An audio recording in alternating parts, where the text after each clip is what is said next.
All right, guys, what's up? I'm Connor Ferguson here with Eric Bridger for another episode of the Always Race Day podcast.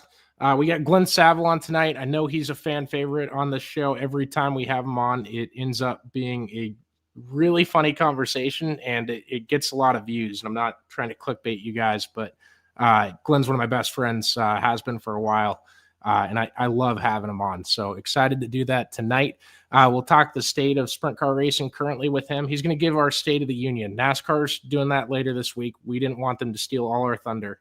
We're going to give it this week before we get that one last hurrah at the World Finals in Charlotte. So that'll be interesting. Some personal updates from me and Eric's college football teams. We'll talk about that right off the bat.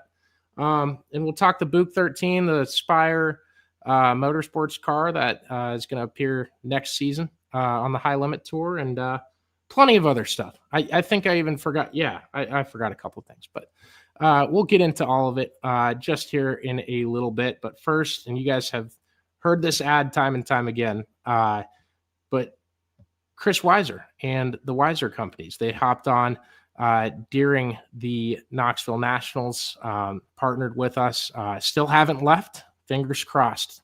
Love you, Chris. They hopped on during our biggest 10 days of the year, made those days just a little bit bigger and a little bit sweeter for us. So really appreciate them and what we've got cooking with that and our 2026 plans, which I'm just going to tease it every episode until 2026 actually gets here, because 2025 hit me in the face with kind of like a rock at Buch if you're standing up on the hill in turns 1 and 2 during hot laps. So we'll get into it just right here in a second.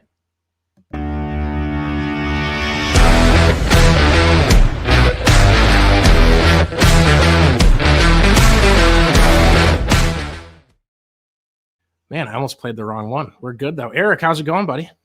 Oh, it's going. It's been a busy week already, but ready to talk about a little bit of racing.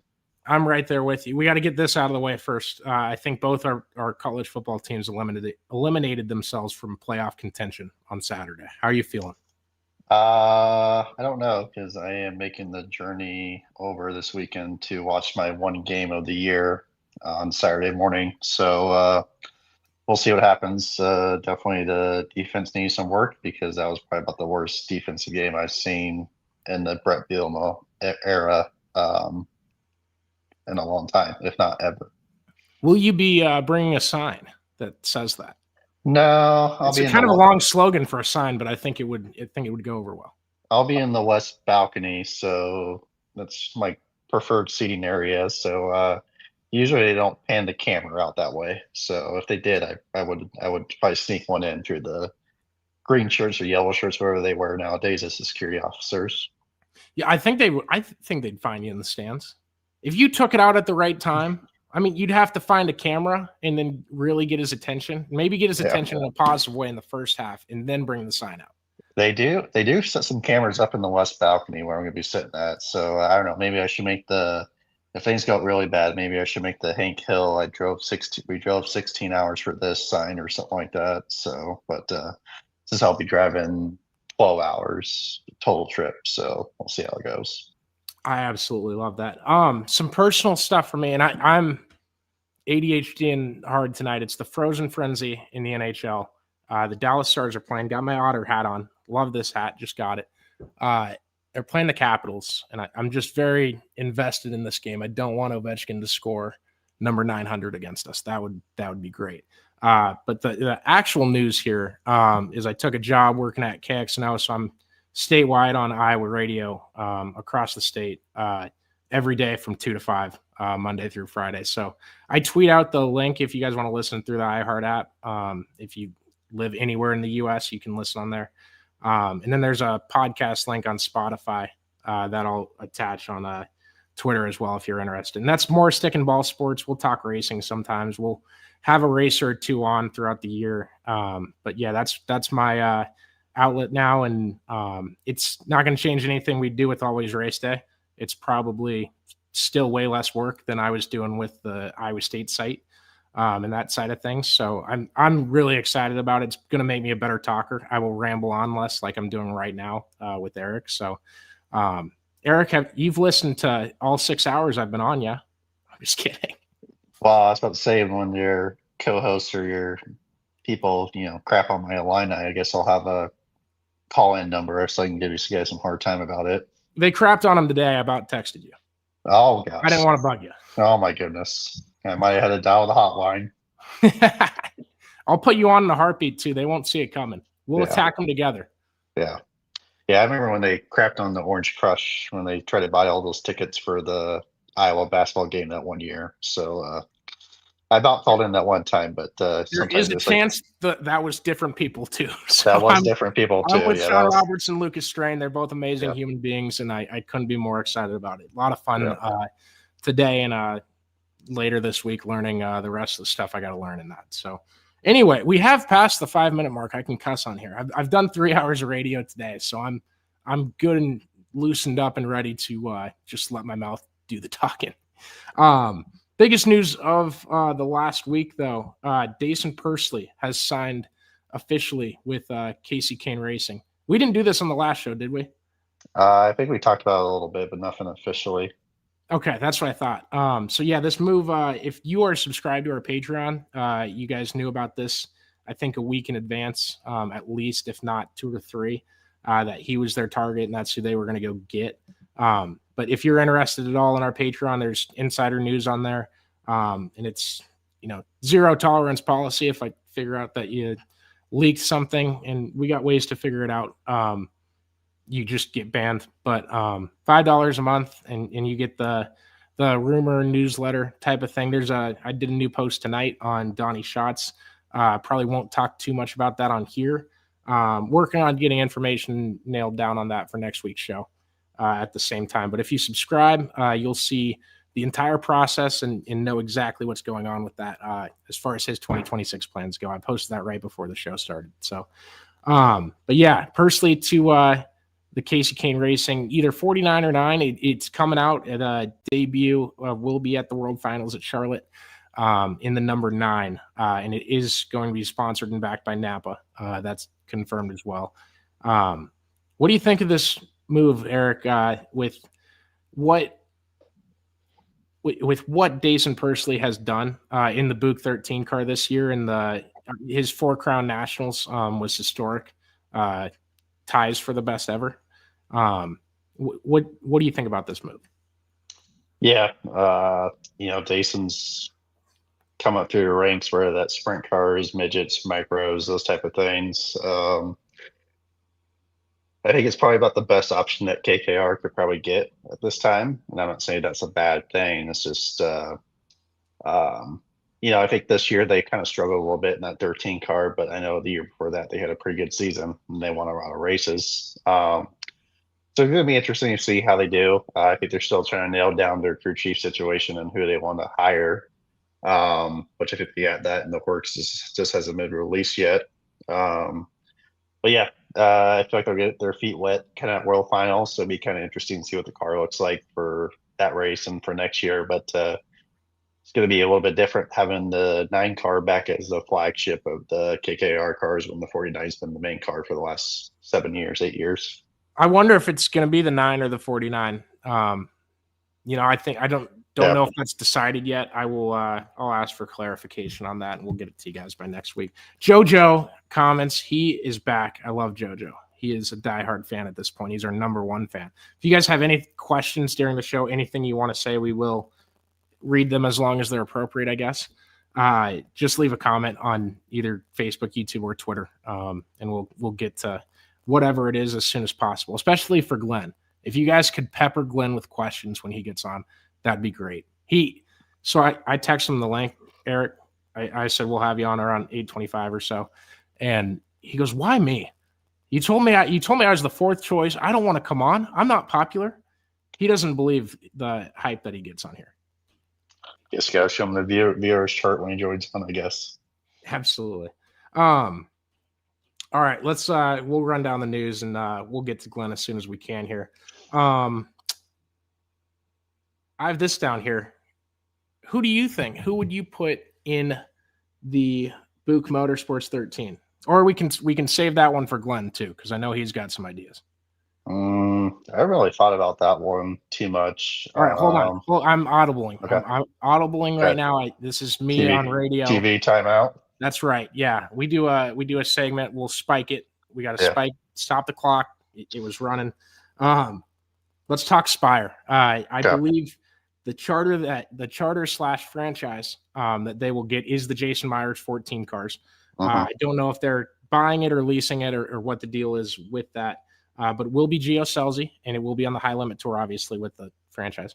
What do you think he can do next year with the right combination? Obviously, it will still be a different crew chief combination than what he's got currently, I believe. Yeah, I guess I heard that they bought Brenham Crouch's, when he drove the 11 car hauler, from their family team, and then they are going to hire Eric Krutzman, I think it is, to be his crew chief, which, I mean, he's worked with Brad Sweet, he's worked with KKR, and he's done some stuff out in PA as well, too. So definitely a guy that's been on a championship winning car and driver combination. So, I mean, if you're going to start up a new team, it's not a bad way of hiring a crew chief that's won a championship, especially a major sprint car championship. I think it's the pieces are coming together. And I mean, as far as a new driver combination, it's probably one that might have the most promise. It's up there, at least probably the top 2 or top 3. It's going to be interesting to see, though, how Spire is going to spin. Like, is it going to be all a Spire car, or is it going to be other sponsorships, or how that's going to look like? Sounds like they're really diving a little bit more deeper into the sprint car stuff. I mean, you've seen Spire on Tyler Courtney's car before, but it'd be interesting to see how this kind of looks like. Is just going to be a Spire car, kind of like you see at NASCAR, or is it going to be kind of like an associated sponsor, and you just kind of don't see it too much on the racetrack? So, it's going to be interesting to see. They also, in this dirt tracker, Justin Fiedler pointed this out on his show today, I believe, that Carson Hocevar was testing a late model at Charlotte. And he actually, that late model was built in the Spire Motorsports shop. So, I mean, it seems like they're full in on sprint car racing and dirt track racing in general. And they got a lot of money backing them. The group that owns Spire, I believe, owns like Scelzi FC. Justin listed them off on a show, and I just listened to it before I came on here. Check out Justin's video, and you'll hear the amount. I'll give you this. The Cubs owners at one point said, we don't have the money to put a real successful team on the field. We want to make money while we own the Cubs. And then he turned around and put a bid in to buy Scelzi, and they're like 4 times at least worth what the Cubs are worth. And so Tom Ricketts did not succeed in that venture. I wish he had, so that he'd have no money anymore, and at least then he'd think about selling the team. But I digress. Yeah. It's going to be interesting to see. Kind of Spire's definitely kind of different from what you said. It's not really, I guess, a good way to put it. It's kind of like a sports agency with a lot of branches underneath it. So it's going to be interesting to see. I mean, do they spend some time with Hocevar as well, too? Looks like he's going to run the Gateway Dirt National. So I don't know, maybe for how many times he gets spun out in Martinsville, maybe he'll repay back the favors and spin out as many dirt late model drivers that weekend. I know Cody Sommer would like that, I believe. At least with how that event goes, I believe he would enjoy that. Yeah, he might have a helmet collection of how many helmets get thrown his way. Right. So, yeah, once again, and we already got a Patreon subscriber from mentioning that on the show. So thank you to Brad Reynolds, I believe is the name. With that, too, this is kind of like the last quiet week, and then everyone comes together at World Finals, and that's where the rumors will start swirling again. So we'll try to have as many updates as we can next week. I believe I'm going to dip down to PRI for a day, hopefully as long as it works out with my other work schedule now. At the very least, I'll be at Chili Bowl, and then we're going to try to get to the Dome. So we'll see on all of those things as we go. But World of Outlaws late models announce that they will be going to Hendry County the Friday and Saturday night after the Dirt Car Nationals for the Swamp Cabbage 100. Pays $12,000 on Friday to win $20,000 on Saturday. This ends a 6-year streak of the Outlaws and Lucas not scheduling on top of one another during the Florida Speed Weeks. Eric, what are your thoughts that Michael Rigsby had a lengthy tweet, just saying that it props up both series with all the talent that's down there, and scheduling on top of one another doesn't make sense at all. I've always been a proponent of that. Let's try to avoid it and help everybody out. And if you don't have 2 series to watch every night and you're just a late model fan, I think that's the best of both worlds for everybody. Yeah, sometimes you have a couple late model guys that are undecided. They'll run the Outlaw races to run the Lucas races, and sometimes they might just go chase whatever they're. A lot of them will run all better. of them, and they won't take a tour until like March 20th. Yeah, April, March. So when they have to. So yeah, that's going to put a hamper in some of those plans. It's not very good to schedule on top of each other when you are kind of racing for the same area. It's just not good practice, I feel like, and it hurts the race fans more than anything. I do get a little chuckle out of the Swamp Cabbage 100. That's kind of an interesting race name.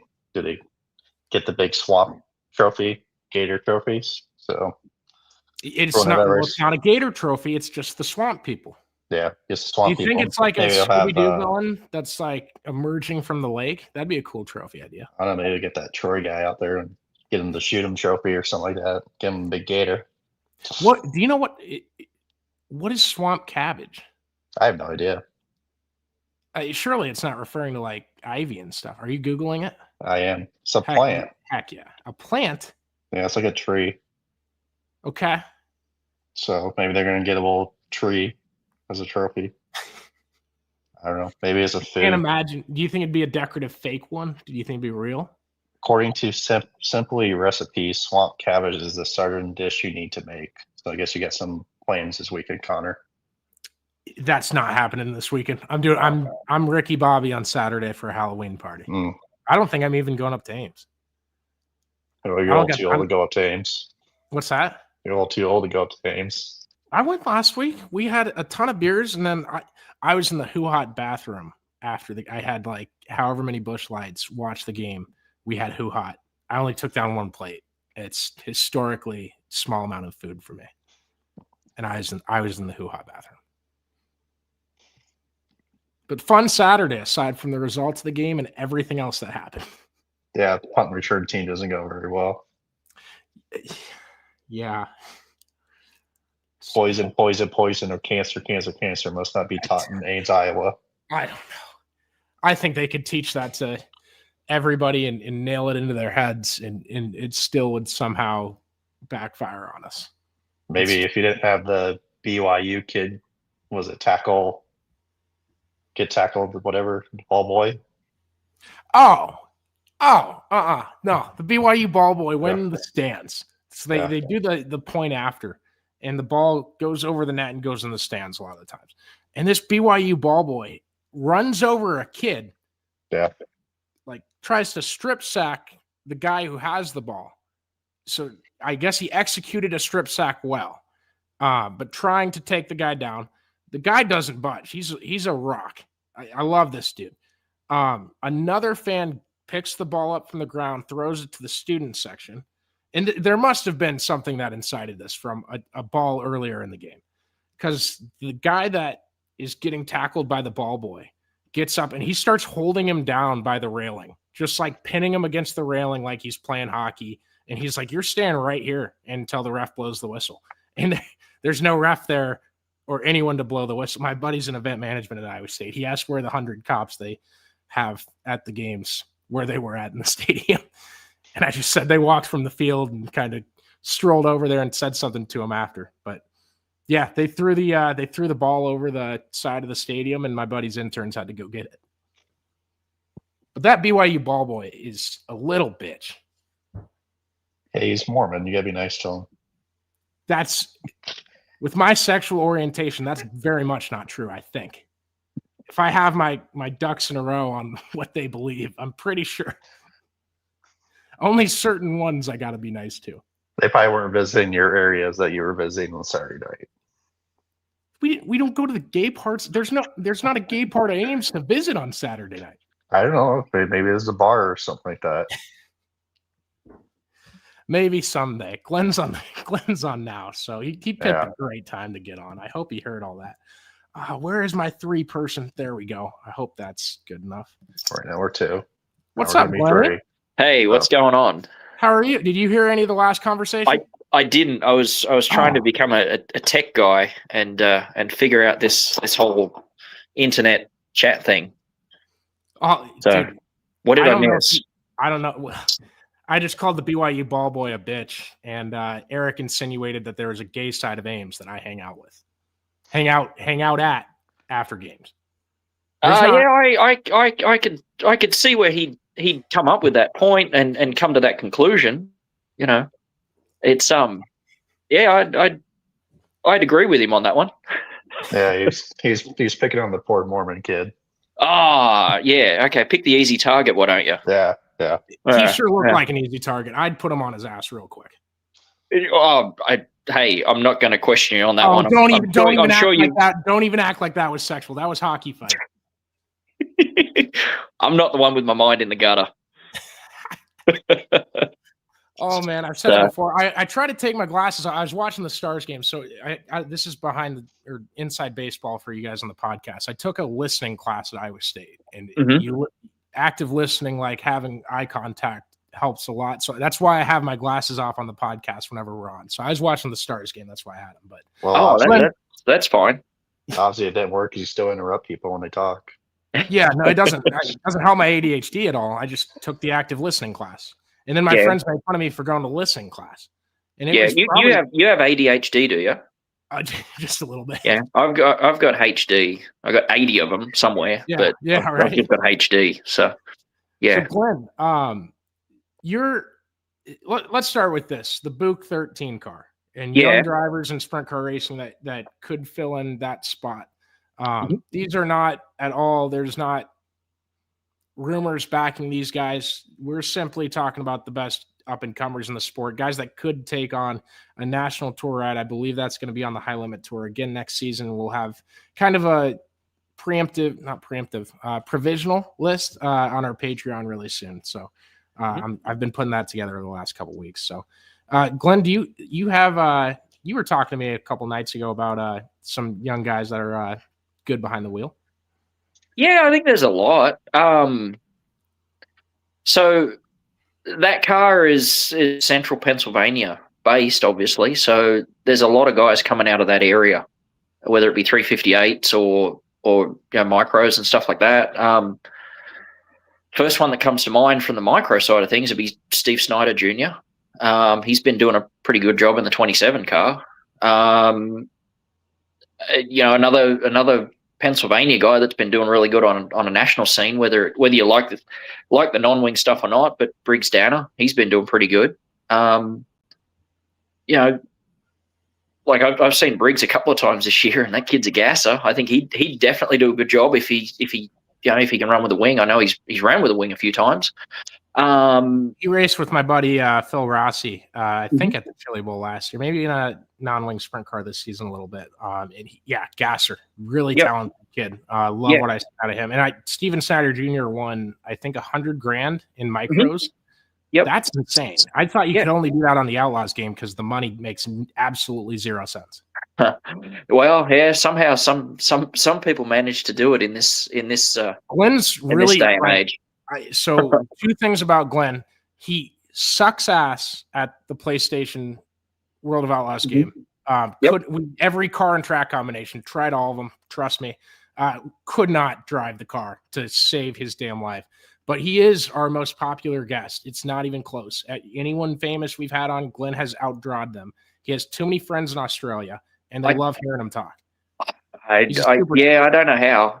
I figured every time you call me, we're scraping the bottom of the barrel for talent. So here we are. I told you I'd put you at the back of our bullpen, and we're basically in the 17th inning. Don't want a position player out there. This is Glenn's time. Yeah, 24 minutes, 25 minutes in, and we're already at the back of the bullpen. Okay, geez, man. That's just your order in the guest list. I got topics to talk about with you for days. Oh, well, okay, I guess. The worst part is like this technology stuff. This, clearly I'm holding this thing up, and it's a lot different to holding a steering wheel. So it's clear that you're in a mountainous region with an earthquake going on. Yes, yeah. I'm here in front of my fuel bench, actually, to be honest. So I got. You want to tour the shop? Not really. No. Okay, sounds good. No worries. I'm actually in my assembly room, to be honest. I got my magneto machines that way. The shop's out there behind that door, and yeah, steering bench is over there, and I got a 3D printer in the other direction, and here we are. Heck yeah. Yeah. So Glenn, I titled this, we're going to talk about the state of sprint car racing, the state of the sport. You're pessimistic when it comes to the state of the sport. You can't use big words around me, Connor. Remember, I've hit my head too many times. You're not optimistic isn't exactly the best definition of pessimistic. You're not encouraged by the things going on in sprint car racing, especially when it comes to the point of view of the little guy, the guy that's running out of his own shop like you are.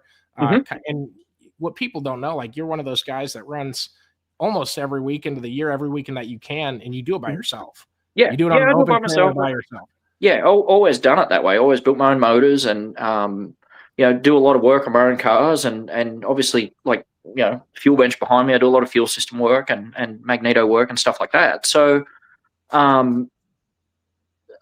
my concern is that widening gap between the top of the sport and even the local racer, but also, part of trying to, like, it's great to have more money for the top end of the sport, but there's not, there's nothing to sort of bridge the gap between the local guy and that top end of the sport. That's my concern. We can't really call them promoters much more. There's no real promoters in the sport. It's sort of a venue manager, and they, you approach them. A series will approach them with their purse, and they don't really want to put you on for that reason.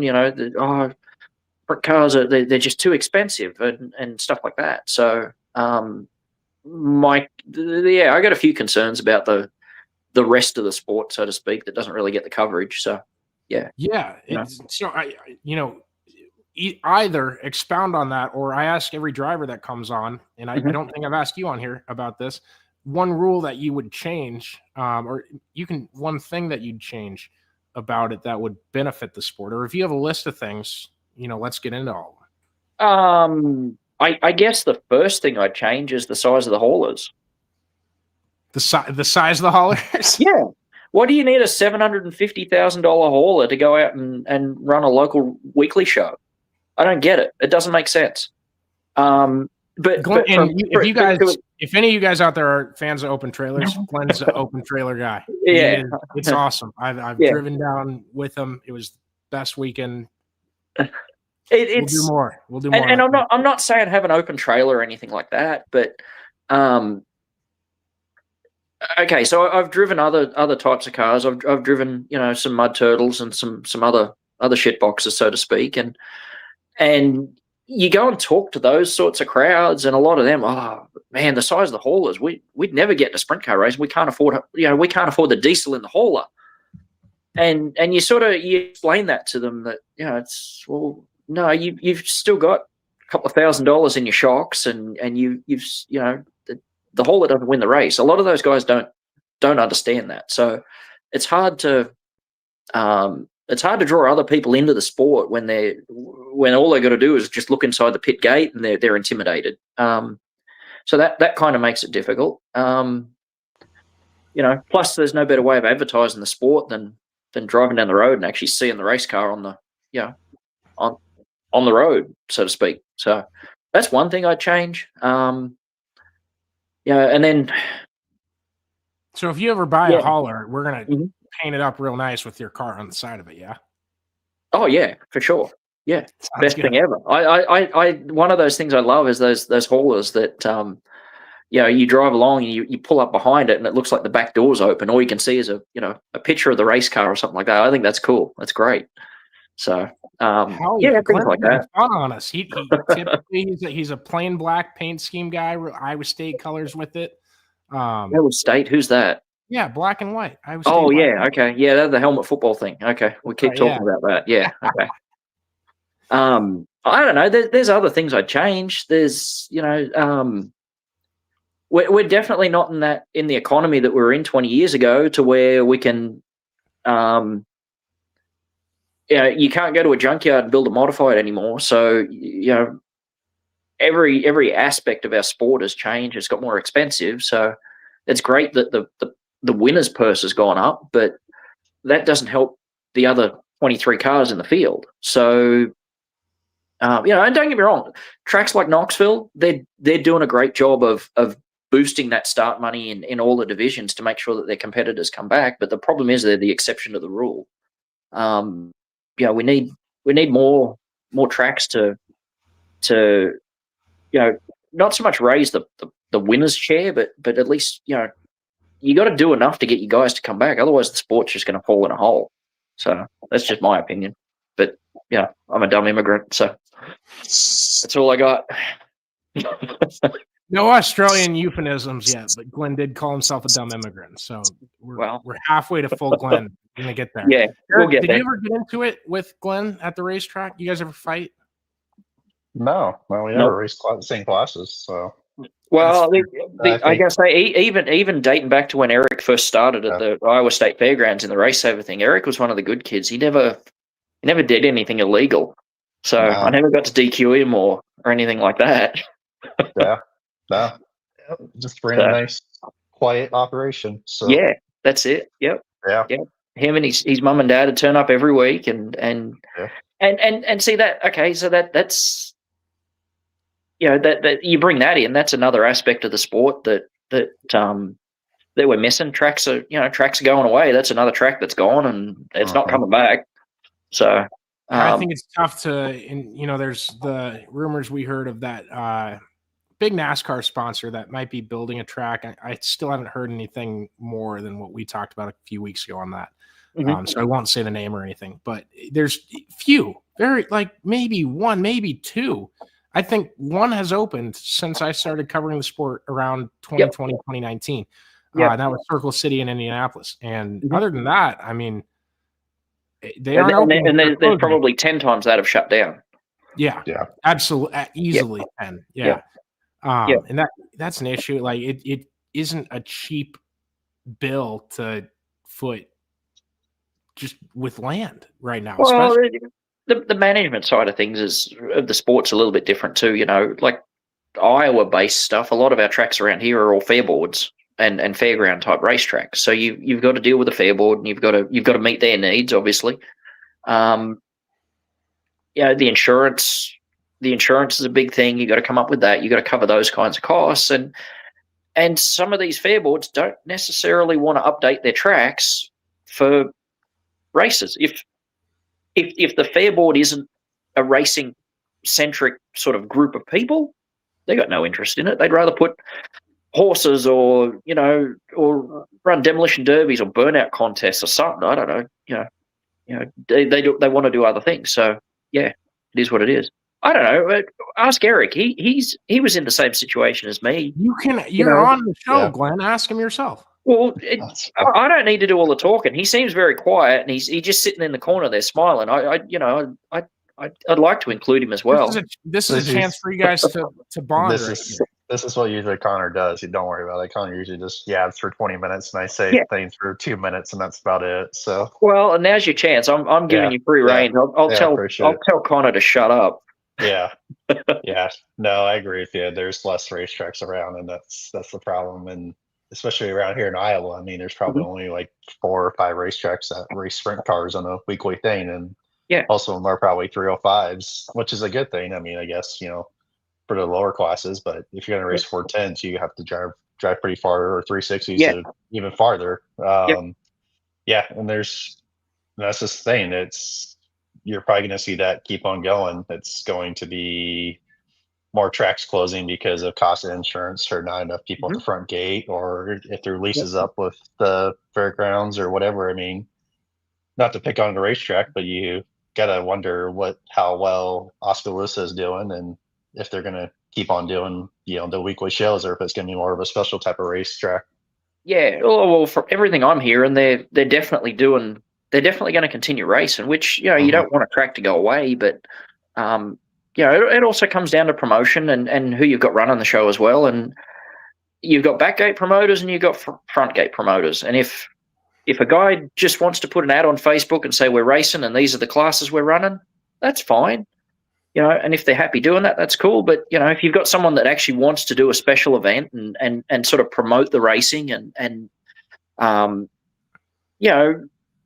get the crowd involved, get the front gate going a little bit, there needs to be a space for that too. And unfortunately, though, the back gate promotion is a lot easier to do, especially around here when you can put 5 or 6 classes of whether it be mud turtles or door bangers or I don't know, whatever classes there are, the door classes, and guys come out and run them, and they got no problem with them. So when you told me that, oh shit, don't swear. I know. I forgot what I was going to ask you. Well, I don't think Eric was finished with his comment either, so let's just listen to Eric for a while. Jojo says he's our number one fan. He hasn't missed a show in like 3 weeks. He says Demolition Derby and sprint cars are 2 of my favorite forms of racing. You pissed off Jojo. It's unbelievable. Yeah, okay. You've been on for 10 minutes and you pissed off our number one fan. Give me the rest of the time and I'll piss everybody off. I'm an equal opportunities offender. Oh, yeah. No, I want that for sure. But okay, so equal opportunity for you. Yeah, you talk about Demolition Derby and stuff like that. That's something we do in Australia, but it's not. You don't run Demolition Derby heat races or anything. You just have an all in at the end of the night. Last one standing is the winner. Hey, when we go to Australia together, can we go to a Demolition Derby? I've never been to one. It's on my bucket list. I don't know. I didn't know we were going to Australia together. Now we agreed to that. I said in the future. I didn't even put a specific year on that. I just said we will go to Australia at some point. Must have been another timeline. What the fuck? Couldn't tell you.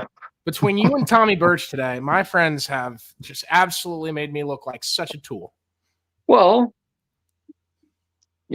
takes 2, and wow. I guess it's happened with 2 of us. See, I told you I'm an equal opportunities offender. I'll piss off the listeners and the host. Yes. This is why Glenn's the best. This is amazing.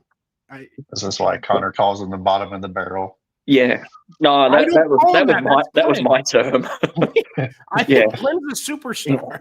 No, every time we have him on, it is the best damn episode that we can do. And I love it. I want more energy like this. I want more funny stuff. I wish Glenn would just come on every Tuesday. No. You get sick of me pretty quick. So I'd get sick of it. I'd get sick of you. It's bad enough that you call me now, like after 10 o'clock and stuff like that. I'm trying to sleep, and you're never trying to sleep. Well, I think out of the last 7 times I've called you, 5 or 6 of them, you have been actively working on the car. Well, there you go. See, you're interrupting my work schedule. Just trying to be a hardworking man, and now he's uninterrupted. If you're, I'm gonna have to deal with this stuff. Yeah. Well, Glenn used to know that I was on a 4-hour drive to a track or from a track, and he'd make sure to call me during that 4-hour drive. I just try to call him while he's working. Yeah, return the favor. Thankfully, I got good phones with great speakers, and I can just put it on the bench and walk away. Oh, and it never ever disconnects because of the Wi-Fi or anything. Definitely that's right. Not. Yeah, in the border of Ireland, we're very down there. Well, we are in the middle of nowhere here, which is kind of peaceful. So it's Moulton, right? Moulton's where you're at? No. Oh, I didn't mean to blow up your spot. Forget I said that, guys. He is actually in Keokuk. Yeah, that'll work. Yeah, we'll take Keokuk. Yep. So, no, I don't know. I guess getting back to your answer before, there's plenty of things that the sport could do right, but my biggest concern is the disconnect between the top and the bottom. It's great for the. That's also a problem in gay culture. Well, yeah, I guess that's right. I've always wondered about that. How does that work? I don't know. You go ahead. To just flip a coin or something like that, I guess. I think so. Yeah, exactly. Yeah. Exactly. It's got to be. Now he's gonna walk away from it. Yeah, he's got to walk it off. Great. Yeah. Be wonderful. I do agree with your hauler analysis too. I think it's kind of silly to, have your $250,000, $500,000 haulers just go run Knoxville or local shows or stuff like that. So yeah, that's right. And it's kind of inside baseball. I'm sorry. We're talking about baseball now. No, that's just a phrase. It's like any Australia, like the trolley that you push at the store. It's like one of those. Wait, what? How do you get grocery shopping out of a baseball bat? It's like a slang phrase. It's not slang. It's just a turn of phrase. It's non-existent. What? It's non-existent. I don't know. I have no idea how you're making these references. Oh, okay. Inside baseball is like we're getting too in the weeds. Too detailed. Okay. Oh, okay. All right. Yeah, you got it now. Do you have any Australian euphemisms to teach the class? Well, most of your listeners are going to be Australian, so I'm not teaching them anything they don't know. Well, okay, that's fair, but I want to learn some still.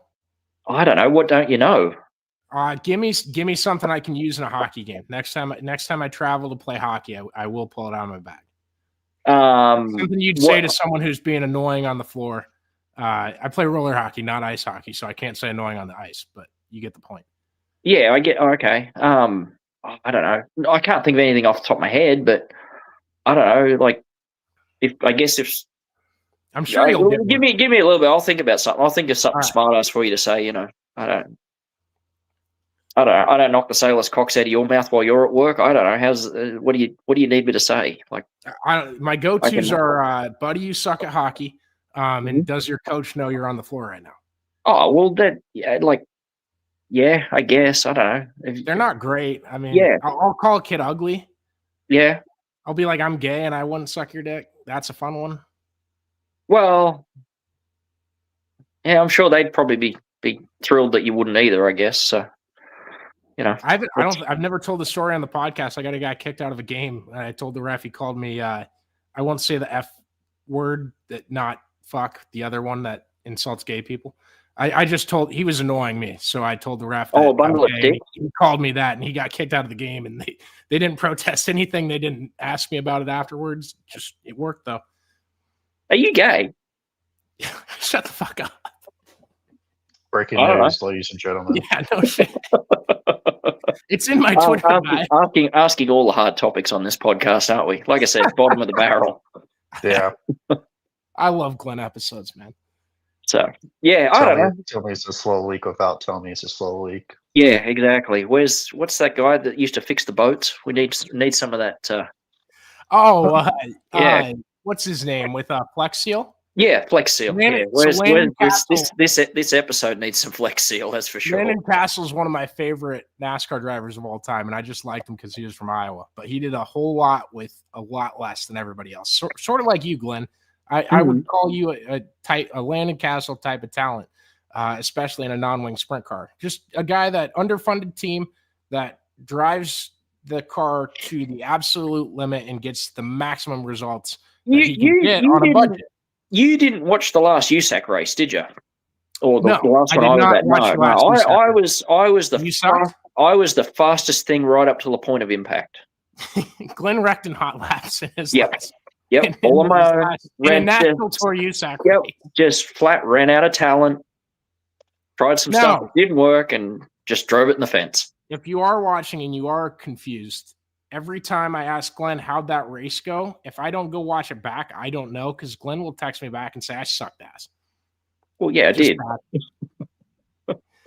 And it's hardly ever the case. He had his car was so misdialed the first night of the Corn Belt Nationals at Knoxville. I think that's what it was called, the Corn Belt Clash. And he still went from like 24th to 19th and finished in 19th. Yeah. I'm like I said, I'm not that good. I just rolled around. I think your car, I think like the Yeah, what was the issue that night? Well, I needed a certain type of tire for the left rear, and I didn't have any, so I organised to get some, and someone else bought them before I got there because they didn't know who they were selling. The other team didn't know who they were selling them to, so I had your to. stagger was completely off, right? Oh yeah, it was. It was a bad night, and then we broke the motor on the second night. So when I finally did have tires, so and yeah, so Landon did that a lot, and he was in the Flex Seal car for quite a few years, I think 4 or 5. So yep. Eric, do you have some questions for Glenn? I don't want to talk over you. I apologize for doing that the last 7 weeks. Why now, Connor? I had a coming to Jesus moment over there. I realized that like the Mormonism, it leaked into me a little bit. Okay, fair enough. Yeah, coming to Jesus. Shut up, Connor. Floor is yours, Eric. Thanks, appreciate it. I don't know if I have any more. I don't know if I have any questions after following up what we just talked about. Yeah, I think Connor's got me. Yeah. Well, what? Fuck, Okay. Eric? So Yeah. what would it take to get you back in a sprint car? Thank you. Yeah. I've seen you race. Probably need to Damn lose good, about right? 30 pounds so I can be back to the lightweight. That's easy, Eric. I'll get you on a diet plan. Yeah. We'll do it in a Yeah. heartbeat. We do one snack. All right, break. shut up. Let him answer the question. Yeah, Connor's got to have everything in mind. I need to lose about 30 pounds so I can get back in the racing shape, and then Yep. I don't know. Maybe one day we'll see, but it's hard to get out of it. I feel like get back into it. I think that's You dance around that question more than Matt Campbell. Don't give me this, Matt. Just You be and Matt quiet. Campbell say the most words without ever saying anything, and it's only that subject with Eric. You are so rude. Shut up. Oh, get out of here! You're Australian. What's that have to do with anything? Yeah. Come on, let him answer the question. I want to know what it would take for Eric to get back in a sprint car. I want The people want to know right now. Yeah, well, you're not going to let him answer the question, so just shush. He didn't answer it. He doesn't want to. Because you kept talking over the top of him. Now you've embarrassed him. I don't know. It'd be nice to get back in the Pro Series. I mean, I think the motor prices are still pretty solid, even though I think this year, with the switching over the Carls, I don't know what it is, but they seem like they had more issues than they had ever since they came out with them. So I'd be curious to see what happens this year to see if those issues get fixed or not. I don't know.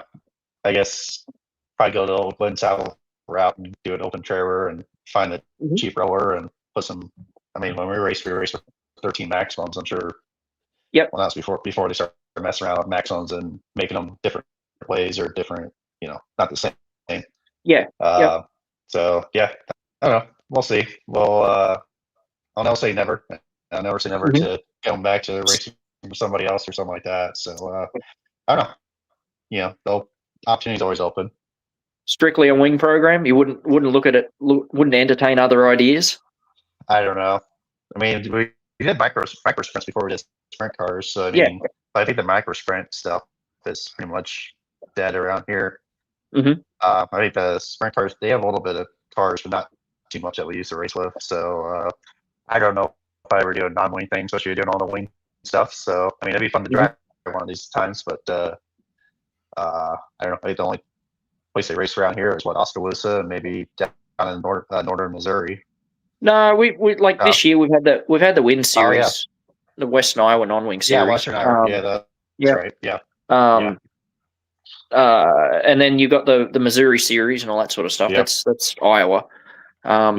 There's a little bit of stuff up north in Minnesota as well, but I don't know. I'm just curious. I don't know. Like I said, I saw you racing at the fairgrounds when I used to tech there when you first started, and then you turned up and ran the pro sprints for a few years there, and then you tried going 360s and obviously got out budgeted, not out talented, and which is the usual thing, and it's just how it is. So. I wish I was. I wish I went a little bit different, but you can't change how it goes. I was, if we started that like a year or two before, we would have been racing against like 25 cars, and then when we first started, it was racing against like 40. I think we had the 40 cars in our first night, and I don't think that really dipped down till like maybe 30 or something like that, a couple nights. But that was really tough to jump into that, and then plus we had some just mechanical issues, engine issues with the engine, and I mean that's going to happen, and just pretty much.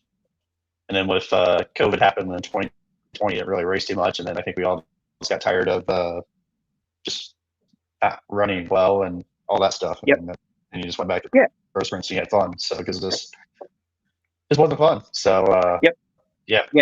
I mean, and that you hit on a big point right there. It's got to be fun.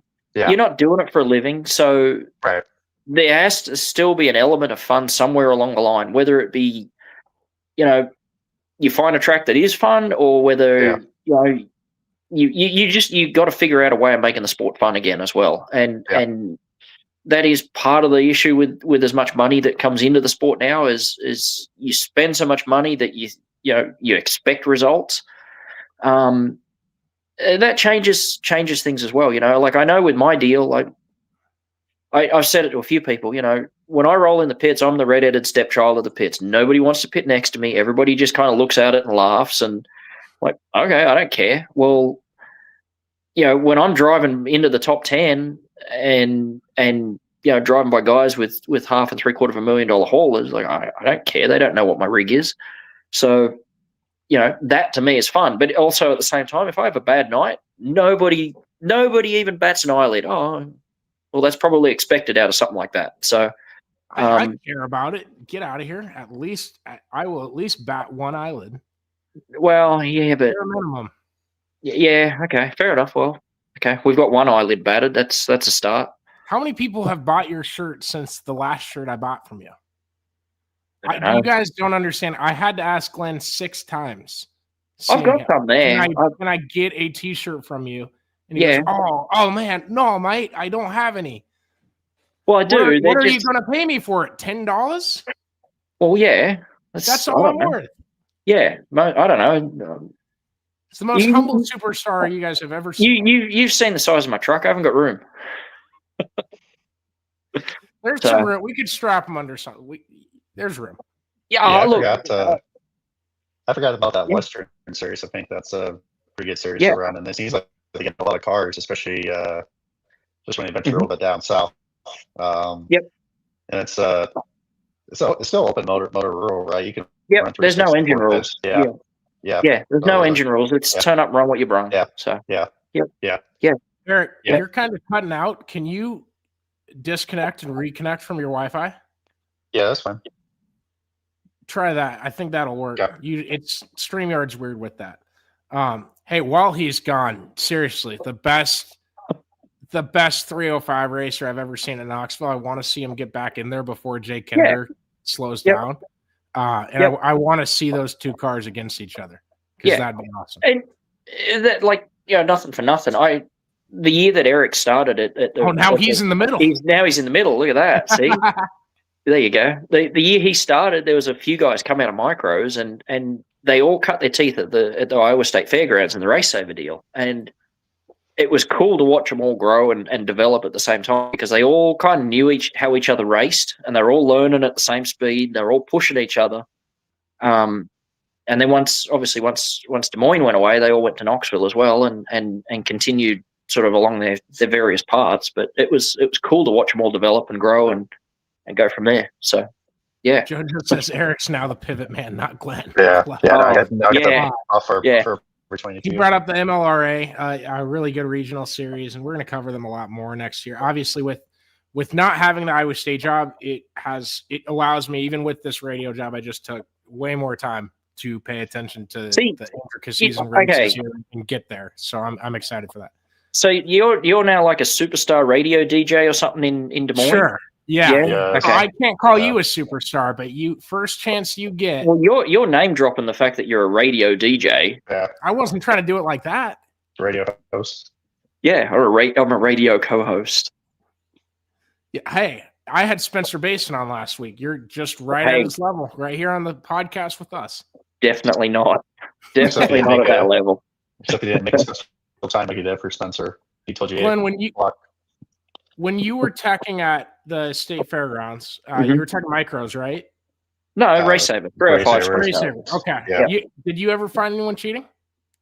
Yeah, found a few guys doing some dumb stuff. What was the dumbest? You leave the names out if you want, or put the names in. No, I don't want to. I don't want to name shame because the guy has not talked to me since. But Well, that's fine. You're not going to ruin a relationship or anything. No. I got one guy for weight, and he was all pissed off and cross at me, and found out a week later he took 50 pounds of weight off the car and couldn't work out why I DQ'd him for weight. I even gave him a second chance on the scales. Like, dude, push your car through the mud. I don't want to take your win away from you. The guy mean mugged me for the rest of the season and still got caught. That's the most Glen story ever, too. Whatever. Get it in the mud. Like, there was literally a pile of mud beside the scales where you could push the car through and pick up a ton of mud on the tires.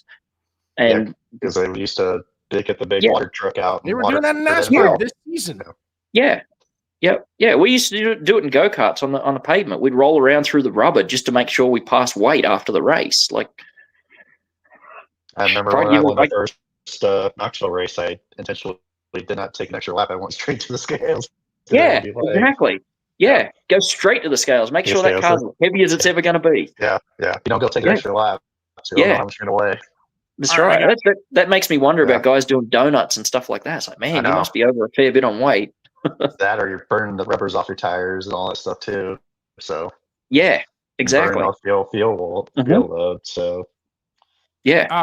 Glenn, do you think I got a question? Hold on, Eric. Connor's got to talk. Yeah, so, my bad. Apologies. And my hockey team's up 1-0, so you can't really hurt me right now. It's one game. Do you think 2 games a year? Do you think anybody out there is going to get caught cheating or penalized, whether it's a tire doping or something else, and just come out with, yeah, I cheated?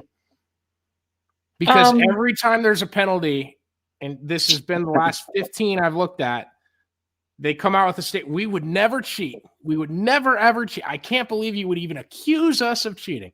Well, it's only cheating if you get caught. So right. I'm with you on that. Like my buddy works for Iowa State cross country. There's some rumors of steroid usage in the program, and if you're not trying to cheat, you're not trying to win. Okay. Well, you don't cheat, you don't eat. So that's right. There you go. I don't think that's Australian specifically, but I like that one. I was told that by an American. So, but no, look. Okay, so another conversation I've had with officials, like different ones. They ask you, well, what's your opinion on this or that, or whether it be tire doping or mufflers or nitro or I don't know, whatever you want to, however you want to name it, traction control, I don't know, something that's quote unquote illegal. Well, there's always that cat and mouse game between the tech guy and the crew chief or whoever's preparing the car. And I guess the rules are written just ambiguously enough that, if the tech guy can pin it on someone, then he's and he's got an opportunity to make an example of you, then he's going to do it. So, I don't know. Do I trust the system sometimes? Not really. But that is another thing too. And are we talking about Blue Ridge specifically? No. Not anyone. Not anything or anyone in particular. Until a Blue Ridge employee reaches out and tells me to stop talking crap about them, I don't know if they exist. I've heard the rumors. I don't know. Employee, my DMs are open on Twitter. Send me their info. I'd love to talk to them. I'm not calling them a sham. Why don't you go cover some racing down in Tennessee? Do us all a favor and go to Tennessee and broaden your horizons. Not one, but 2 trips to Bristol. Our most viewed video in the history of Always Race Day that I reference to people when I'm explaining who I am sometimes is Kevin Rumley at Bristol. Oh, was that you? Yeah, shut the fuck up. I think I called Glenn the next day. I'm like, dude, it's at like 700,000 views. You didn't call me the next day. I called you because I saw you on USAC coverage running away from the fence at the Silver Crown race as a car came barreling down the back straight at Terre Haute. I got called a pussy by about 60 people, and 4 of them were asking why I didn't just stay by the fence. Yeah, any good reporter should stay there and cover it. I was so embarrassed that day. That was a nightmare. Absolute nightmare for me.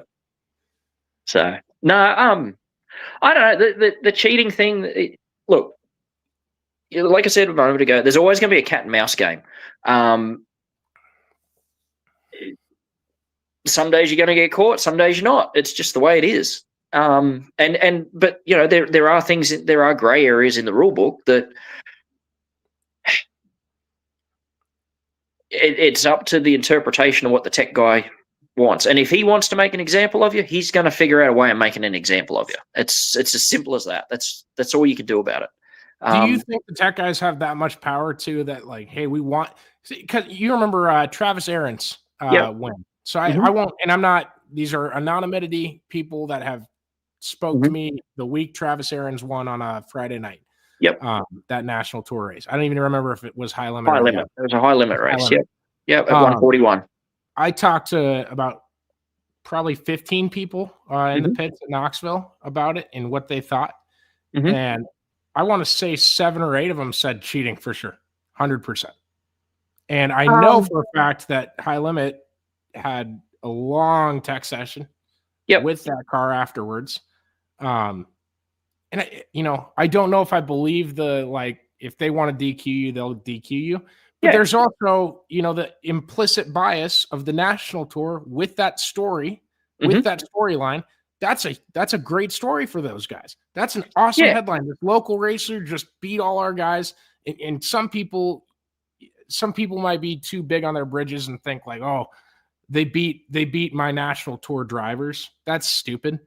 It's a cool story. However you look at it. You race 90 times a year or 50 times a year. One night you're going to get upset. That's fine, man. I guess there's a couple of different ways to look at it, right? You mentioned a moment ago that the national tour, they did an extensive tech session on the car. That's what you've been told. Okay. When was the last time you heard they did an extensive tech session on one of their series drivers? You only hear about it when it's a unique winner. And Eric will probably agree with me. It's really easy to start a rumor or a conspiracy theory if you're a little bit biased on who you tech and who you don't tech. Now, my opinion, certain series they'll use the tech thing to get people off their tours. We've seen it with certain series and certain places. They'll tech things a little bit different, or they'll be a little bit harder on certain drivers or know where to push the buttons to make the driver, to upset the driver to where they'll leave or go elsewhere. Now, once again, okay, so all right, we're thinking that the guy's cheating. What were they going after? And if they were going after it, what's the rule? What does it say? And I know that I'm not going to name a particular thing, but there's certain rules there that you're not allowed to do this or you're not allowed to do that. Well, I've talked to crew chiefs and we've come up with ways of how to get by it really easy. It's not difficult, but the rule's written in such a way that certain guys are allowed to get away with it. Whether they are or not, I've no idea. I'm not going to, I'm not in the tech. I'm not doing the tech thing. But I know when I always teched, there was nights there, right? When you're racing with the same group of cars every week, you sort of know where everyone runs. And even going back to, when I was racing go-karts and stuff like that, you know where everybody is. And then all of a sudden you've got a guy that's just out of the blue. He's just a second a lap quicker than what he was last week. Well, yeah, okay. There's a good chance he's doing something wrong. But, my biggest experience with tech stuff is 9 times out of 10, it's not the guys necessarily winning. It's the guys running, 7th, 8th, 9th, 10th, or 5th on back, basically. So, that's the thing. You've only got to outsmart the tech guy. If we're going to do a snowball derby type tech where they tear down the hum on balances and stuff like that, then I call that guy Tech Shed Ricky. He sits there and tears down cars for 4 hours. Get out of here, man. I think referees should keep themselves out of sports. That's your job as a referee, is to not be the story of the night. And that guy loves attention. That's just a red flag to me from the cuff. Okay, so all right, cheating's cheating. You know, like how do you want to like it? A lot of the time, especially in a night race, there's not enough time at the end of the night to really do a proper tech. You know, the only way, like you talk about cubing a motor, there's ways around that test. But the only way to really measure it properly and do a proper cubic inch test is to pull a cylinder head off. Well, how many 10 guys out there, one, know how to torque their head back down on their motor? Half these crew chiefs don't know, and they don't want to know because it's the engine builder's job, and they don't want to turn around and pull a head off a motor because that's not a send it back to the engine builder. That's a full rebuild at that point. So, yeah, there's certain ways of tech and there's certain ways around it. It's definitely a contentious issue in my opinion, but nobody really draws too much attention to it because, like I said, you've only got to be as smart as the tech guy, and finding a good tech guy is hard to do in the first place. So, you know, finding someone that's somewhat savvy enough with what they're doing, it's you don't necessarily want to ruffle too many feathers because then you won't have anyone to do it, and then it'll just be Rafferty's rules. So, yeah, I don't know, Eric, your opinion? Yeah, I mean, it's I guess with the Travis Ernst situation, I mean, yeah, he could have been cheating, but maybe he just geared his car to be running the low line. Maybe he's just that good. Yeah, maybe. Maybe he's just gearing that car. I don't want to put out there that he was cheating or anything. That's just what 7 guys that drive or they're in the sport and they assumed that or they guessed that and they suggested that. 8 guys told me the opposite. So. Well, you know, both ways it could be anybody. Yeah, I get that you're just using that as an example, but yeah. Well, I'm just saying that, like, maybe I always get worried about that stuff because I don't want. I'm sorry, Eric. My bad. I'm not saying that you're saying that. I'm just saying that maybe he just geared his car to be running on the low side, which I mean, he never moved from the low side. He ran the berm of the racetrack, the whole bottom. But yeah, I mean, it's just like tech process. You know, like at Knoxville, if you win like 3 or 4 times in the season, they're probably at the 4th time of the season, they're probably just going to check something and say, okay, you're good, get out of here, type of deal.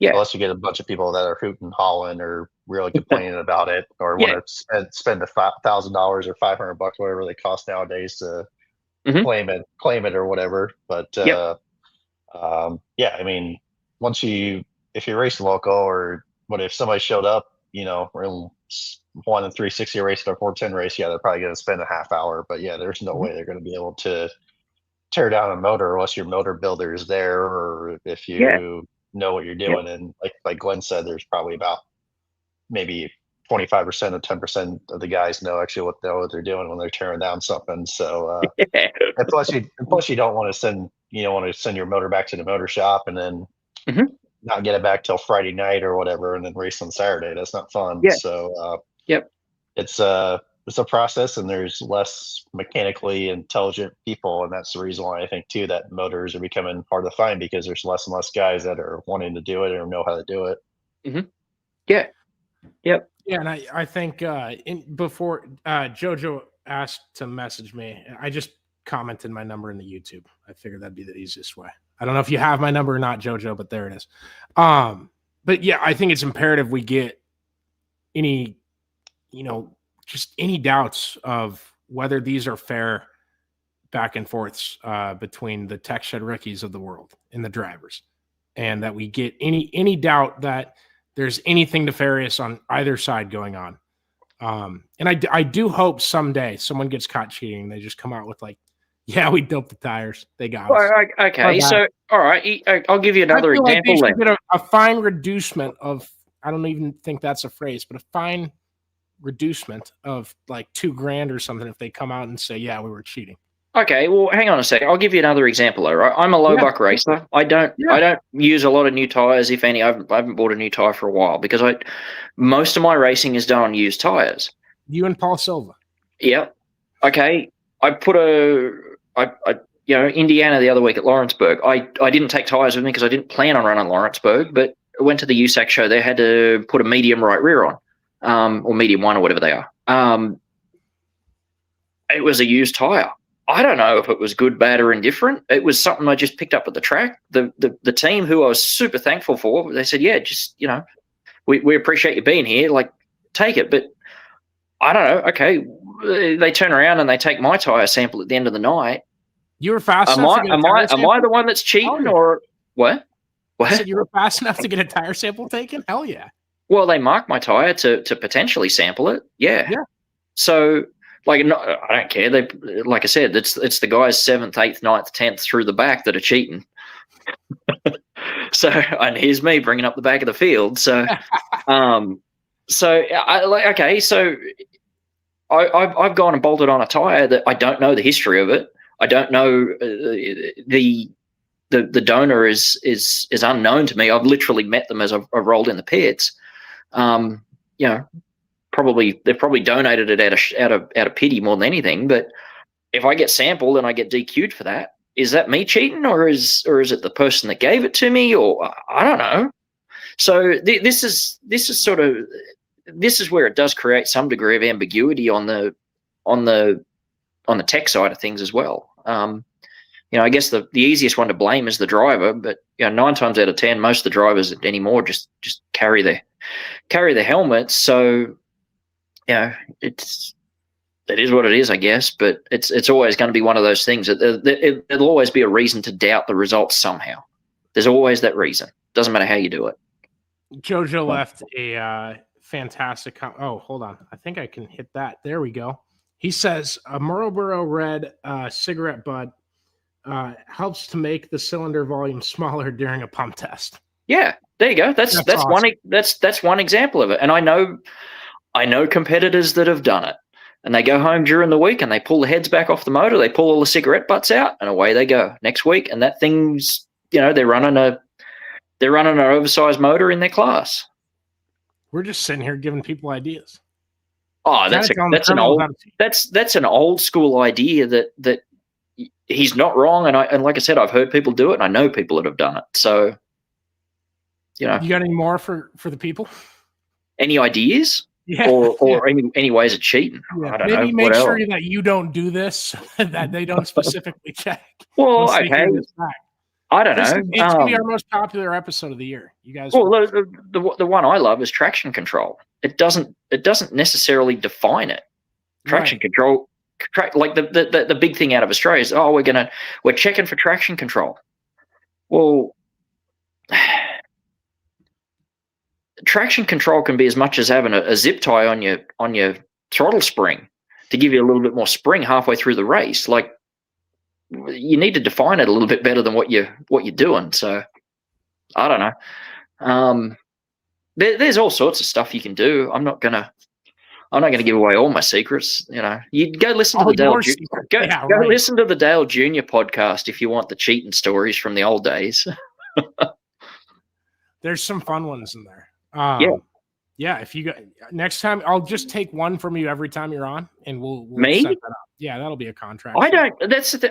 I'm a one man. I don't have time to cheat. You know about the cigarette butt thing. I want the old stories. Like, we'll find some. Oh well, I don't know. We both know a guy that I'll tell that story down the road. Give me like 10 years. What? I'm not going to say anything more. We know a guy? I know a guy. Wait. You both know the same guy. That sells a product to racers. I don't know a guy. Typically used before heat races and after hot laps. I don't know a guy. Yeah, we know. I don't know anyone. Oh, you're doing the like I'm innocent over here. Yeah, I am, because I don't know who you're talking about. Because I know a lot of guys that sell a lot of products. I think his first name rhymes with bot. With what? Bot? I don't know. Okay, we're somehow getting further away. You got to know who I'm talking about. I'm genuinely confused now. I'll text you. It'll show up on your phone. Connor's been sitting around the chemicals too much, apparently. Yeah, apparently. Did your mom take Tylenol when you were a child? Yeah, absolutely. Every day. Autism. I ended up on the other side of the batter's box. Yeah. More baseball reference. Did you see that text, Glenn? I did. Okay. But I still don't know who it is. Oh my God, you are dense, man. Well, I think no, you because do I who it know is. I think you're so many. What? I think you're trying to remain. No, innocent. I genuinely don't know who you're talking about. I think you're trying to clean the slate here. Oh, there okay, you go, yeah, yeah. now, Oh, okay, yeah. I know exactly My who bad, you're Eric. talking about That's with on that me. one now. That's Yeah, on me. okay, I needed a full name. Yeah, no, until he's out of the game, I won't talk about that. Yeah, yep, but yeah, that we know a guy. yeah, I know a guy. If you need, you guys let me know. Yeah, I know a guy, Small right? people. I know a lot of people apparently. And here's the Jojo, I did get your text. I haven't read it yet. I got the notification. Some people will assume I'm friends with Ayrton Jennington. I probably gave him my guy. That's wrong. He qualified like shit at Knoxville. Well, that just means he didn't have the contact from the guy in at the start of the night. He had it in for the feature. He's innocent. Ayrton doesn't know who this guy is. Yeah. Who's Ayrton's crew chief again? What's that kid's name? Oh, Ace Boner Haver. Yeah. It's Bodenhamer, I think. You think? We need to get him on here. You need to interview him one night. How long are we going to be on here? I will send Ace a link right now. We'll see if we can get him on. Probably going to jump off soon, Connor. I don't know how long. No, hey, jump off right now if you want to. It's all good. Eric, Eric, it was great to talk to you. This is probably the most we've ever spoke. Yeah. And hope to see you in a race car at some point. And just don't be afraid to tell Connor to shut up. Yeah, for sure. I'll take your advice well to the heart. We'll bring you on if he doesn't shut up. How about that? Yeah. Gee, thanks. Eric, I got 2 questions before you leave. Yeah.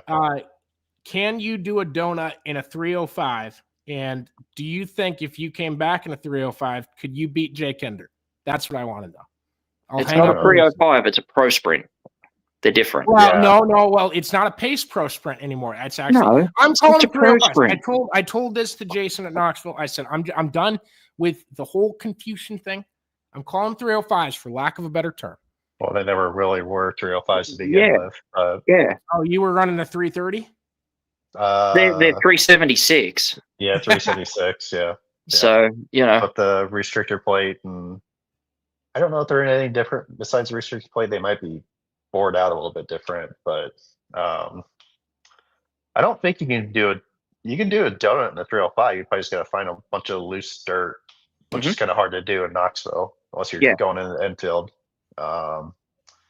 And if I could beat Jay Kinder, I don't know. Jay Kinder's got it figured out, because the problem with Knoxville now is that the berm is very tall, so you can't really run the bottom like you used to. So hold on 1 second. To be fast, you got to pretty much run the middle, it seems like now, with the 305s, or run the top. So, run the middle and the top and have a really good shock package. You got to do the Jay Kinder / Mike Mayberry type of line. So you can't run around the bottom and use a berm as your friend. I mean, you can. The only problem is once it gets very narrow, it just, you hit it wrong and it just pushes you up the racetrack, it seems like. So yeah. And you haven't got the horsepower to attack it like you would in a 360 or a 410, which is a completely different driving style. It is. Yeah, for sure. Yeah. That's why a lot of guys that go from a 410 back to a 305 or something like that struggle, because the power is so different that even though the reaction of the car is the same thing, what you would do in one car is completely different to the other. So yeah, that's why the few times I ran a 305, I struggled in them. It was weird. So you certainly struggled in the 305 at Kokomo on the video game. Yeah. Mm-hmm. Yep. Yeah. I mean, you definitely just got to keep the wheel straight, and you got to run the bottom pretty much different. 360 or 410, you can maybe just, I want to say, like, drive into the cushion, or not the cushion, but drive into the berm and just like kind of attack it very aggressively. You can attack it a lot harder. Yeah. You do that in the 305, you're going to go a little. It's going to spit you back out on the racetrack, or you can go tipsy, do a little tippy turnover or some shit like that. Yep. Yeah, that's right. Yeah. So, yeah. All right, Connor. Anything else? Hey, thanks for co-hosting, buddy. I love you. For sure. Yeah, love you so. We'll see you next Tuesday. Thanks, I can't see you next Tuesday. That's the Australian thing, but Thanks for joining on, Glenn. Welcome, Eric. Good to talk to you. Yeah, talk to you then. So, yep. All right, I'll see you guys later. Bye. All right, bye. Hey, we do got Ace coming on. Oh, we do? Yeah, we'll get Ace for 5 or 10 minutes and we'll get you off of here. Thank you for taking the time. So welcome. It's always and this is for you guys commenting, listening. This is how every conversation with me and Glenn goes every night. It's the best. Not every night. No. Whoa. I do not talk to you every night. Oh, shut up. We talk like 3 times a week. Maybe. I talk to you like probably, I'd say 12 times more a month than I do my best friend. Really? Best friend from high school. We text once a month. You going to the party? Yeah, I'll see you there. Man, I'm almost jealous of him. Yeah. I don't know, man. I guess getting back to the state of the sport and stuff like that, because that's what this podcast is supposed to be about. Yeah. I don't know. There's a lot of things that could be done to help and to do it. But the biggest thing is getting everybody to row in the same direction. Getting everybody to sort of push a common cause, I suppose, and then also getting the people to help the sport to do it. And part of that's exposure, and part of that's the financial side of it, and part of it is the promotional side of it. And there's a whole bunch of things that need to be done. I am kind of concerned with the promotional side of it, especially on the local level. Around here, there's not that many. There's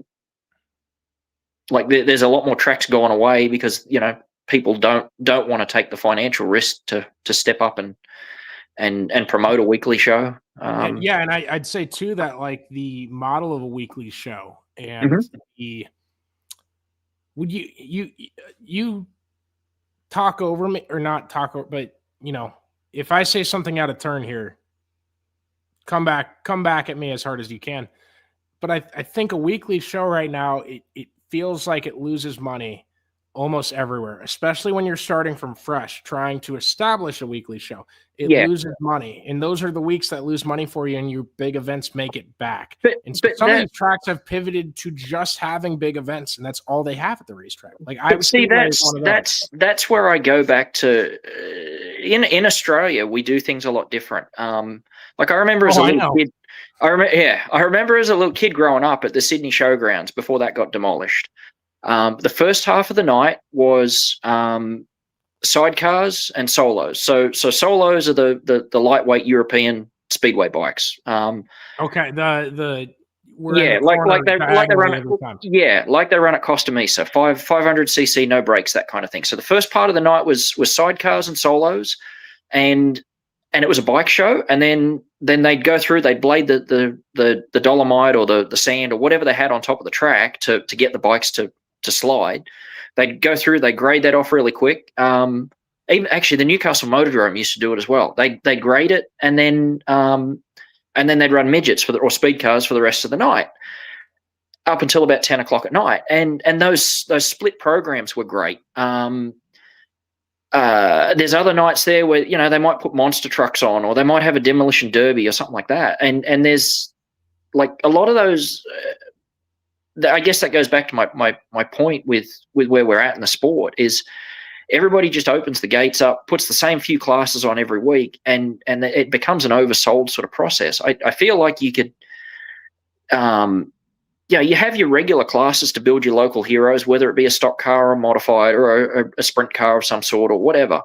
But bring in your specials, whether that be a SLMR late model series or like a national tour late model series or a monster truck event. There's your Monster Jam connection right there. Oh yeah. Put a dirt bike show on or something. Demolition derby. Run your demolition derby. One of the famous, or one of the popular classes when I was a little kid in Australia is what we call fender benders. And there's a couple of different types, but their whole thing is they just go out and crash into each other. They're basically they're hobby stocks or street stocks, but their purpose is to crash into each other. And they four bangers and No. They were different? like they were. I can't remember what the rules are, but they were basically like they pretty much run out of them is the problem. But there were a lot of 70s and 80s pre-airbag type cars that were still fairly mechanical. The rules were you had to lock them in second gear, radial tires. They had a racing seat and harness and a. You ever race one? I never raced one. No. Okay. But I remember as a little kid, they had a certain smell to them. Like they all burnt oil and like they were an environmental nightmare. But like the EPA would have hated them. But classes like that they go out and they crash and bash. And from a racing point of view, they were great because they helped cut the track back up and bring the moisture back up. Those radial tires really dug the track up to where the sprint cars and the midgets or speed cars could had a fair bit of bite and traction by the end of the night. So, and then, the entertainment value of them was, the commentator would be on the microphone yelling charge as they, throw the green flag and just getting the kids to yell and scream and getting the kids involved. So, how old are these kids? I don't know, like you sitting in the stands at however old, I don't know, toddlers and stuff like that. I remember as a little kid, as a toddler, Oh, the kids in the stands were okay. Yeah, I thought they're not racing the cars. No. They're adults into each other. No. They're adults racing the cars, but the commentators have got the kids in the stands yelling and screaming and cheering for their none of the drivers. We never really knew none of the drivers' real names. All the drivers had nicknames and really? There was there was Jose, I just remember this one guy, and the commentator said, well, no, where's Hose B? His brother Hose B didn't make it out for the second heat race or something like that. And it just, Monster Jam used to be like that. There used to be do something to like, that's just lighthearted entertainment, but it also gives the diehard race fans a chance to go pee, but go to the concession stand or whatever. But and I gotta say, like the monster truck show at Knoxville when they did it, and I will try to clip this so that Jason sees it. I don't think Knoxville viewed it as a success because only 4 trucks showed up. One of them broke down, like while the racing was going on. And the racing's like far in the infield, and it's straight line over a set of crush cars. It might have been a 5-second lap or pass. It's drag race. And it wasn't like the best, but the guy on the mic was at least funny like that. He was cracking jokes and stuff, and it wasn't anything like Monster Jam does.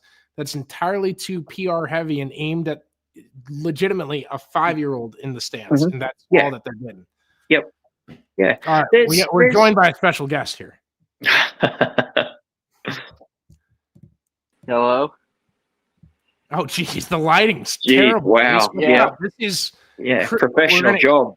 Professional job by Ace. Glenn has given you the position of crew chief for Ayrton Jennington. Oh God, how's it going, buddy? It's going, I guess. You guys are chasing a Power Ride Championship back to back. How's it feel? Feels good. Hopefully, all goes smooth in Texas like it should. But yeah, other than that, just I don't know. We'll keep on doing what we're doing. Glenn, what have you got to do to beat the tech guy? Yeah. Nothing. We just we do our thing and everybody else does their thing, I guess. Hey, I got a good idea about cigarette butts. You text me after the show, okay? I cheat, you cheat, may the best cheat win. Is that how that works? Exactly. If that's what they want to say, they can say that. Not that you cheat, I don't know. I'm just being a smart ass. So what's the funniest story, Ace, that you've had working with Ayrton?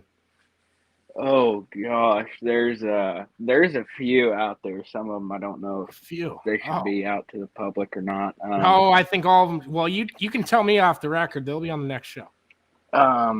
Let's just say when we were in Texas here recently, Ayrton and a buddy of ours from Lee Summit, they were having a little fun outside in Texas, and if you roll around in the dirt, you get smoked by fire ants. I don't know if any of you have experienced that, but buddy comes out the hotel next morning. His ankles are cooked. They're just covered in red bumps, and yeah, he was dealing with that all day, so I made fun of him about it. But Yeah. Well, that's all the stories you've got for being on the road. Thank you, Glenn. Yeah, pressure him, buddy. I don't know, man. I've seen you in some pretty compromising situations, not just with Ayrton's team. Oh, shoot. I don't know. Now you're making me think. I don't know. Not even You've making been you to, think this should be the easiest thing you got. you've been to a few Hawkets. Surely you've got some stories from that. Well, speaking of Hawkett, makes me think of Wheatland. We were there for the 3-day high limit show in June. At Wheatland, they have those go-kart tracks, right? Well, me and a few other individuals went and see if the building was locked because, surely after the races, go-kart building would be locked up, right? No, it was not. He's going to do the only story where he incriminates himself. I'm sure. Yeah. I just witnessed, I will say. But yeah, the door went right open. Golf carts fired first pull. And we did that. We put everything back the way we found it. That was nice of you. Yeah, we cleaned up after ourselves. We didn't tear anything up. So, but no, that was fun. You're holding back. You're. Oh, I know he's holding back. I know he's holding back. I've seen him. I've seen some of his escapades at the end of the night. Escapades. Oh shit. Next time I'm at the track with you, it'll be together. But us two.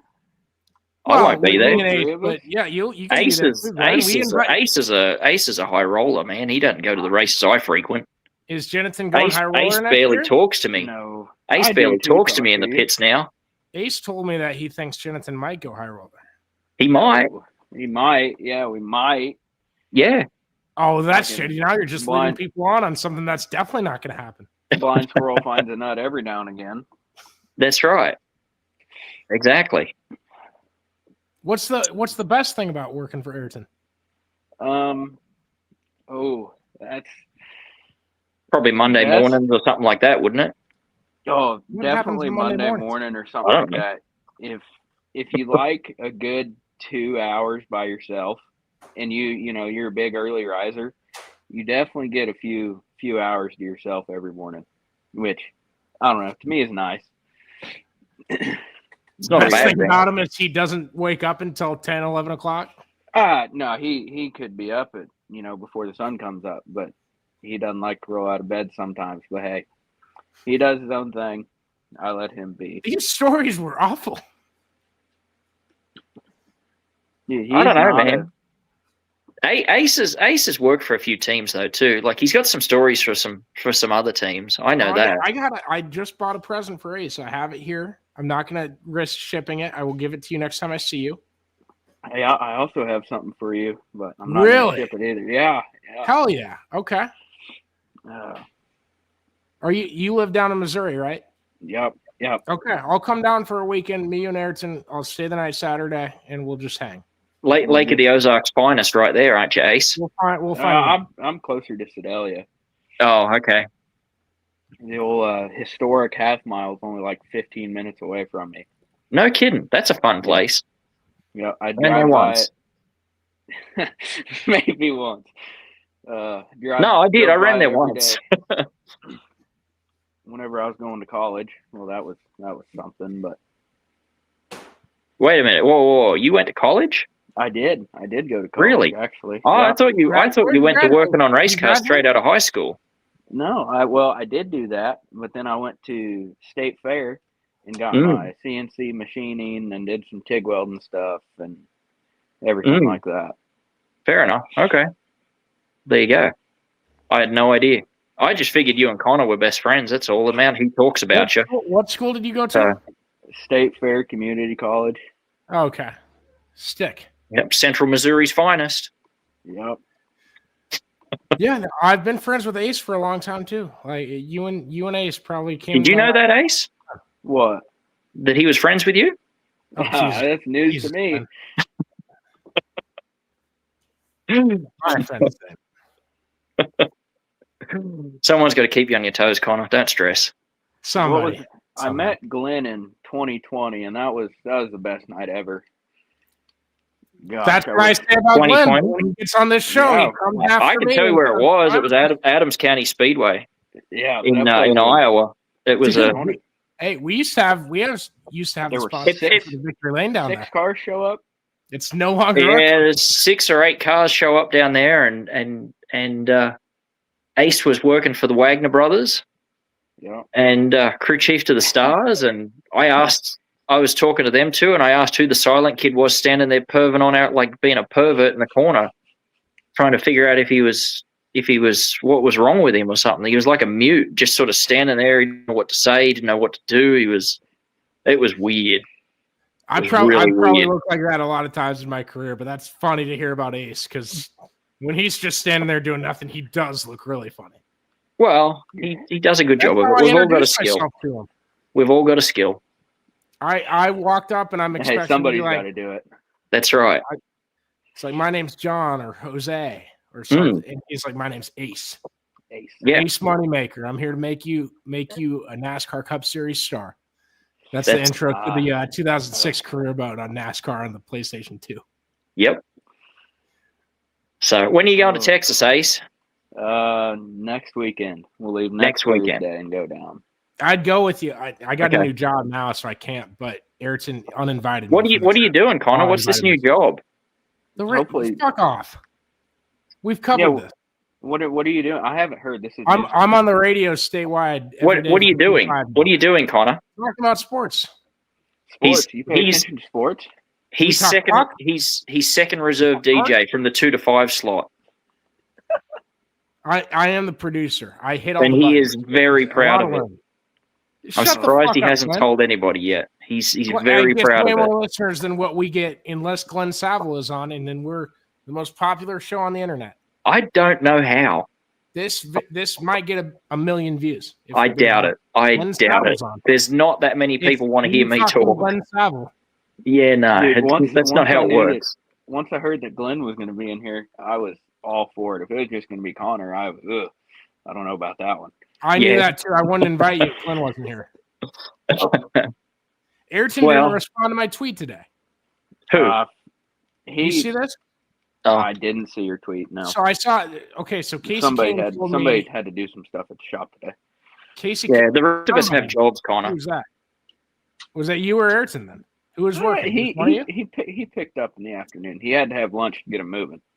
That's fair. Yeah, him and Bobby Pierce, the two guys that wake up in the afternoon, like then we get going.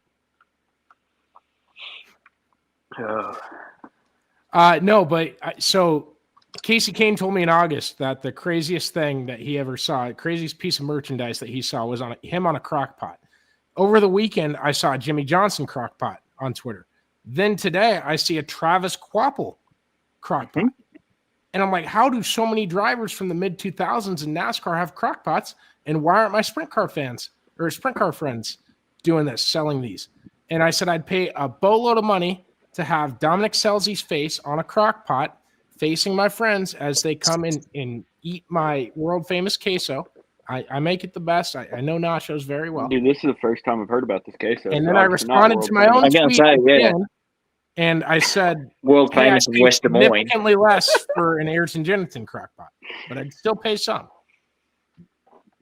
We could get you and Jennington Ace on a crockpot. I don't want to be on a crock. Let's get back to this queso thing.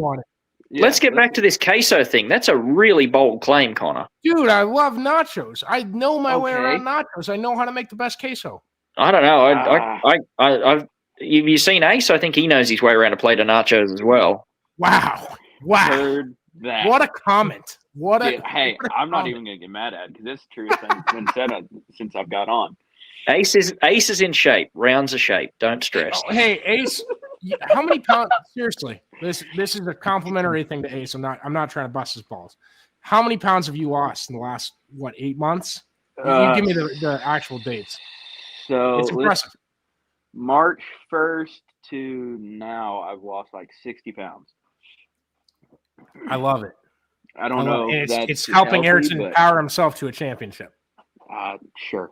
Yeah, we'll go. Well, with if that. you got to run to the mule, Don't even say it. Don't even say it because it's, what? Knock on Yeah, wood. don't jinx him like that. Oh no, You're putting bad juju in the air before they even leave the shop, dude. You're putting bad juju on me, just me cheering for you guys. That's the bad juju's been there, man. So I don't know, man. It's you can't talk about that stuff. Just cannot talk about it. But No, I've gotten in shape running to the fence, throwing my hands up. What are we doing, pal? And you need some late model sticks or some gloves or something like that. I had some.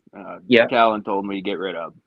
They were too cool for the power. No, I'm just making stuff up. But I thought about it. Do that on our show. You could try it. You could just get some like 4-foot long PVC pipes out for Texas.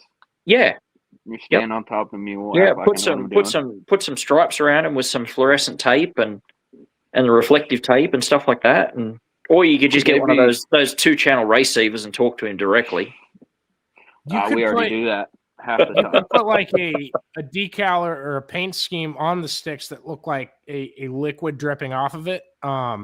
Maybe from an inappropriate male appendage. That the come on, Connor, above the belt, Connor. This is a family friendly show. That's Ayrton's paint scheme. It kind of looks like that liquid. At least it's yellow. Yellow. You had me. You had it with, but then you lost me whenever you went fucking south. Yeah, Connor. Okay, I saw that paint scheme and I was like, wow, that definitely doesn't look like a drinkable liquid. And then I found out it was barbecue sauce. And I was like, oh, that makes sense. It's actually hot sauce. It's hot sauce, but hot sauce. Yeah. I'm sorry. Yeah. If you go back and watch in the broadcast, Tony Laporta drank some of it. I watched the whole. I texted Ayrton. I alerted him that Tony did a big segment on it. I thought his quotes post heat race were a little short, and I didn't like his heat race performance. Thought he could have been. Trust me, I didn't either. But I blame it on Ace. Yep, go for it. Blame it on me. I will take the blame. Somebody's got to. Somebody's got to, and that's why they pay you the big bucks, right? Exactly. There you go. Problem solved. Real quick, Glenn, and we'll get off here in a second. Mm-hmm. Tyler Brooks says Wayne Simmons said he knows that dude on the left. I know Wayne very well. What? Who's that? Wayne's the guy that builds builds Twister chassis. Builds great race cars. Awesome. Yep. I met him once with Riley Kreisel after a 305 show at Creek County. There you go. Only guy that has a better mustache than Ace is Riley Kreisel. Don't know. I don't know if he still has it. This is like circa 2022. I'm remembering that. Yeah, he does. He's still got it. All right. So I'm just gonna be quiet. Why? I about said a out of pocket comment. No, we want to hear it. This is ridiculous. You are Ace is a man of the people. You can't. I try to be nice to everybody. Yeah, he's not like me. He's not an equal opportunities offender. You gotta have more Australian slang than the same one. I don't know. Well, he didn't hear that. I know. I'm sure the 20 viewers probably heard it, but still. Ace, does your driver know you're on this podcast? Probably not. I didn't even know. I thought this was just the three of us. I didn't know we were live. Oh, no. Oh, we're live. We're live. Yeah, we're live. You probably should have told me. So you held back those stories thinking we were recording this? That's nuts. Well, see, there's a few I'd tell if it's just the three of us, but some of it doesn't need to be out there for everybody's. Once we get off here, I'll hit the video and the outro will play, and then we can talk just the three of us off the record. Give us something to chew on. Give us a little meat on the bone. We've been going for an hour 43. This is way longer than we usually would. Give us a little meat. Give us a little chicken. And I don't mean a Chase Randall story. I need gelatin. That sounded weird. Don't take it. Good. Ayrton. Fuck off, Glenn. I just said that. We're good. Shoot. I don't know. I will say he's the best boss I've ever had. Hell yeah. Well, you guys got in a fight. In your long and illustrious career of jobs. Yep. Yeah. Yep. Well, how old are you now? 19? 21. Oh, really? Okay. Wow. Cool. Where did that Fine. happen? Where did the time go? This guy used to beg me to get him in Dingus every night. Really? I'm sure they'd be. Totally. Yeah, Every night, Connor, come on. I'm sure they'd be busting to get him out of there now with a mustache like that. Oh, yeah. No, poor old Ace. He's a good kid. Been doing it for a while now. He's worked with plenty of teams. I know that. Absolutely. So Hey, we'll get Jennington on here, Ace. I will extend the invite to you. You can come on if you want. And otherwise, thank you guys for listening. Appreciate everyone. I think we got a couple Patreon subscribers through this show. So if you want behind the scenes rumors, sometimes from Ace, he will sit there and type it and say Ace wrote this one. No, I'm promising too much now. But yeah, if you hit subscribe, $4.99 a month or $5, I think it's set to $5, but you can see that on our Patreon. Don't leak anything, please. That's just a policy of ours. And like, comment, subscribe. We read all the comments. We read everything, and really appreciate all the support. So thank you guys, and we will see you next week.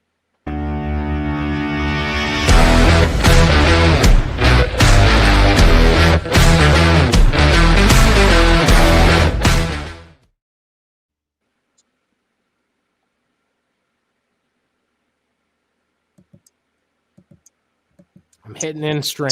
I think we're still on the stream. Anyway, appreciate